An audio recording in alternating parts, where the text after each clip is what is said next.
Hello everyone, this is the Mega Construx Pokemon Charizard set.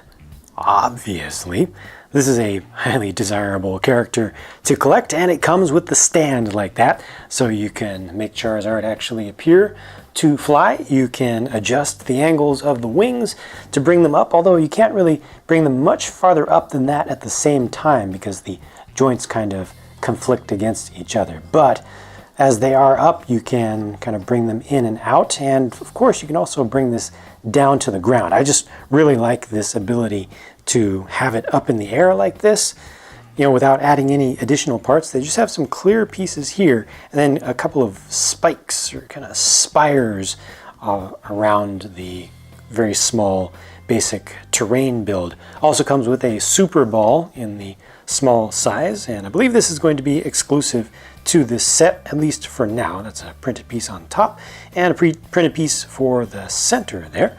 So that's just a nice little collectible. Speaking of printed pieces, they've also got the printed eyes, one on either side, and also the printed tooth on either side. You cannot open the mouth on this one. The arms are able to articulate and the legs are able to articulate. So let me go ahead and bring this down to the ground now so you can get a standing pose. There we go, that's what I was looking for. And here, of course, you can still bring the wings around. You can fold the wings kind of in a little bit more closely. You have options for where you want the wings to kind of be based because they have that additional segment down below.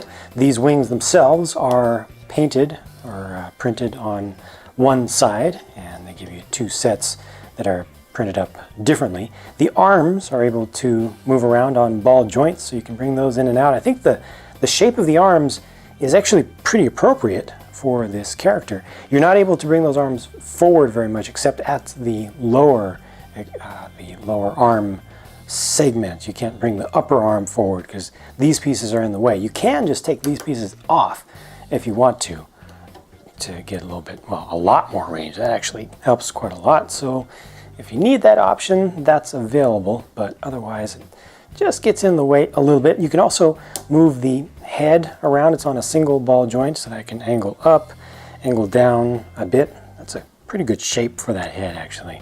I like that.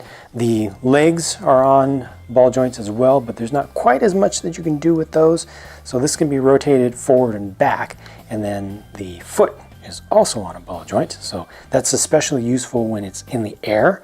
You know, just let the feet kind of dangle back like that. But you can kind of, let's see what I can do for a walking pose or a waddling pose. Not too much you can do. I'm going to use there we go, the tail as an additional appendage to help hold it up.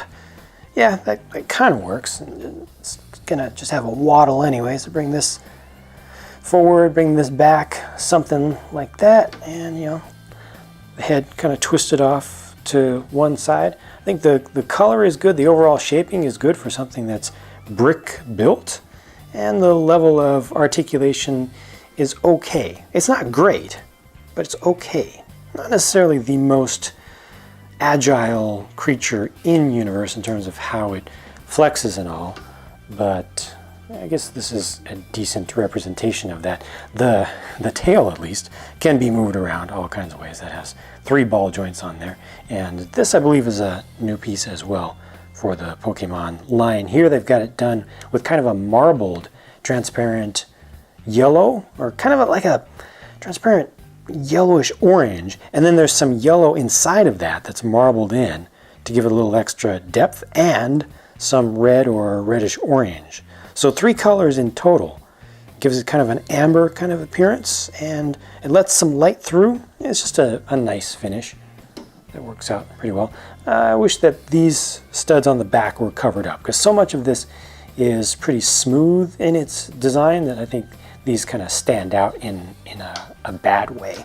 These here on the front, not so much, or on the abdomen, not so much. But overall, I feel like they've done a pretty good job here, and I think that this will probably be one of the better selling ones. I think this is one of the better designed Pokemon figures, or Pokemon just in general, that they've come up with. Has a couple of limitations with the posing, but I really love this here and how simple and easy it is to get this to be posed into a flying pose. Just put it right there, zoom the camera out so people can see what you're talking about, and just set the wings wherever you want them to be. It's pretty much good to go. So I'm pretty happy with this one. The only thing that I don't like about it, honestly, is the price. This was 20 bucks US. That seems to be the standard retail price at this time, and feels a little bit small for a Mega Construx set for that price. Just for the sake of comparison, a lot of you are familiar with the micro action figures from Mega, so that's just a size comparison. And I'll just go ahead and angle this down so you can see the overall kind of bulk of it, relatively speaking. It's not a bad value, given that this is almost 200 pieces, just shy of 200 pieces, but it's starting to get in that slightly high range where it starts to become a little bit of a question mark. I hope that they won't raise their prices anymore. I understand that they've raised their prices a bit to be a little bit more competitive with the market since they've raised their quality level, but I think this is about as far as they should go with that. So let me know if you have any thoughts about Charizard in Mega Construx form. Feel free to leave a comment for myself and for other viewers to see and respond to.